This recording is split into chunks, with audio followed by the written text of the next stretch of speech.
مساء الخير على حضراتكم واهلا بيكم في حلقه جديده من حواديت كواليس عاشق السينما. الحقيقه الحلقه دي عن استاذي اللي علمني دكتور رمسيس مرزوق. دكتور رمسيس مرزوق من اعظم مديرين تصوير اللي انجبتهم مصر. الحقيقه كنا بنطلق عليه لقب فرعون التصوير السينمائي لانه فعلا انسان ذكي وشاطر جدا وعمل شغل كبير جدا. دكتور رمسيس اصلا ولد 1 يونيو سنة 40 وتوفي 2 يوليو 21. دكتور رمسيس حصل على بكالوريوس الفنون التطبيقية. خلي بالكوا ده معلومة عن دكتور رمسيس، حصل على الفنون التطبيقية الأول سنة 59، وأول لما معهد السينما فتح قدم فيه تاني وحصل على بكالوريوس المعهد العالي للسينما سنة 63. ودي من المفارقات لأنه حبه للتصوير خلاه بعد ما درس في كلية فنون تطبيقية دخل تاني معهد سينما وتخرج منه وبقى معيد سنة 63. وبعد كده سافر فرنسا وخد شهادة دكتوراه في التصوير برضو من جامعة السوربون سنة 83. بعد الفاصل إن شاء الله أكلمكم عن كذا فيلم، هنختار كذا فيلم ونتكلم عنه. انتظروني بعد الفاصل.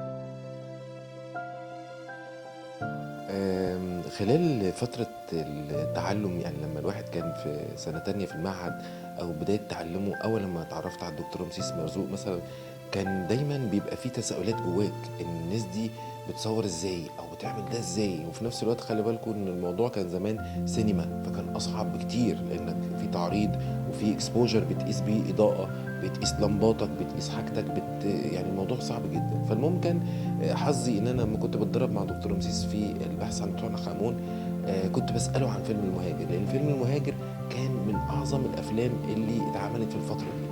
وكان الحقيقه عمل يعني مش بس كده، كان فيلم ما كانش محلي بس، كان فيلم عالمي حقق نجاح عالمي رهيب. لان فيلم المهاجر كان بذل فيه مجهود الاستاذ كبير يوسف شاهين طبعا ودكتور رمسيس مرزوق، يعني ناس عباقره عملوا فيلم عبقري. الحقيقه من القصص اللي انا مش قادر انساها وسالت دكتور رمسيس مرزوق عنها، اللي هي في شوت في الفنان ميشيل بيكولي بيعدي على جبل كده، دبه كبيره عاليه جدا، وبيفضل قرص الشمس معاه فتره طويله. ده لو انتوا فكرتوا فيه شوت زي ده مستحيل يتنفذ يعني كبروفيشنال محترفين. ليه بقى؟ لان قرص الشمس في الغروب ما بيقعدش وقت طويل. المفاجاه بقى او يعني المفاجاه الكبيره ان لما سالت دكتور رمسيس مرزوق انت صورت شوت زي ده ازاي بالطول ده ازاي، اكتشفت ان هم كانوا صوروا الشوط ده في 5 ايام. ايوه 5 ايام. كانوا بيروحوا كل يوم قبل الغروب بساعه معينه مثلا او بلحظه معينه بالظبط ويصور جزء من الشوط، ويجي تاني يوم قبل اللحظه دي او بعد اللحظه دي بحاجه بسيطه ويصور تاني وتالت. يعني 4 أو 5 ايام هم بيجوا عشان شوط واحد، عشان يبرز او يعمل حاجه فنيه ماستر بيس فعلا لا مثيل لها. بس طبعا كان يوسف شاهين قادر طبعا انتاجه وحاجاته ودماغه وشطارته، ومع الدكتور رمسيس مرزوق كانوا الاثنين بيبدعوا في عمل لوحات فنيه رائعه. من المهاجر الى الان هو ماستر بيس زي ما بيقولوا او قطعه فنيه رائعه. الحكايه التانية القصه اللي هي برضو كانت مجنناني ان كان في فيلم المهاجر مركب. طب انت يا دكتور رمسيس مرزوق ازاي صورت او المركب ده تنور ازاي في وسط البحر وانت ما ينفعش في الوقت ده؟ ما كانش فيه برضو امكانيات انه الاضاءه او اللمبات تتحط ببطاريات فتتحط في مركب. تتخيلوا ينور بايه؟ جاب كلوبات ومشاعل، مشاعل عادية، مشاعل اللي هي كنا بنعملها في البتاع. ليه بقى؟ لأنه الفترة الزمنية أو الحقبة الزمنية بتفرض عليه إنه لازم يستخدم المشاعل دي، عشان أنت لما المركب طبعا الأستاذ شاهين عايش يشوف المركب من بره، يعني المركب كلها ماشية في البحر، فإزاي مركب ماشية في البحر تنور؟ أسلاك أصلا هتوديها إزاي؟ وحتى لو كان في الإمكانيات هتقدر تحط مولدات أو كابلات كهربائية، لا تخيلوا تنور بمشاعل وكلوبات اللي هي بتاعه الفكهاني برضو.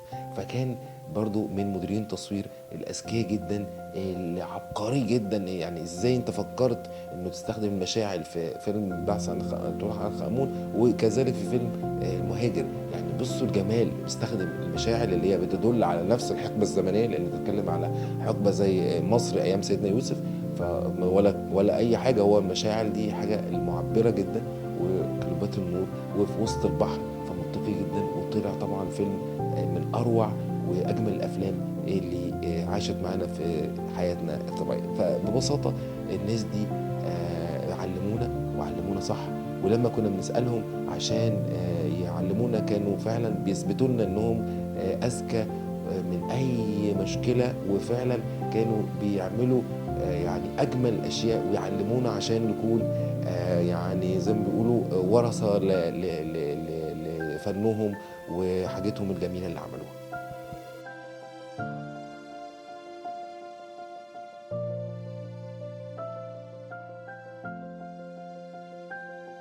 ببساطة إن دكتور رمسيس عامل مع العالمي المصري يوسف شاهين، المخرج العالمي يوسف شاهين، عدد من الأفلام لا بأس بها، ودكتور رمسيس عامةً قام بتصوير 68 فيلم، هنذكر منهم بس فيلم زائر الفجر سنة 73، فيلم باب مكشّر وفيلم الأبرياء سنة 74، ويوم الأحد الدامي سنة 75، وآه يا ليل يا زمن 77، ثم الصعود إلى الهاوية اللي هو فيلم جاسوسيًا عارفينه جدًا سنة 78، هو فيلم سارقات صيفية سنة 88، وفيلم اسكندرية كمان وكمان مع يوسف شاهين سنة 90، ثم فيلمي ليا بنفسج ومرسيدس سنة 93، والمهاجر فيلم 1994 مع العظيم يوسف شاهين أيضًا، ثم عمل مع الأستاذ يوسف رمسيس البحث عن توت عنخ آمون سنة 97، واضحك عشان الصورة تطلع حلوة سنة 98 مع شريف عرفة، ثم أحلام مسروقة 99 ومعالي الوزير وخليف آدم سنة 2002 كان خليف آدم إخراج الأستاذ الراحل الأستاذ الدكتور محمد كامل الأيوبي، ثم اسكندرية نيويورك تاني مع العظيم يوسف شاهين وهي فوضى، ثم حين ميسرة، ثم عصافير النيل. أنا عايز أشكركم على متابعتكم، وإن شاء الله في كل حلقة هنتناول مدير تصوير من العظماء اللي أثروا حياتنا وأثروا فينا وعلمونا إزاي نبقى امتداد ليهم، وعلمونا نتعلم منهم ونطلع فن يفيد الجميع ويفيد الجمهور ويفيد المجتمع، ونكون ترس مفيد في مجتمع صالح جميل. ربنا يوفقنا جميعا للخير، وأشكركم وانتظرونا في الحلقة القادمة إن شاء الله.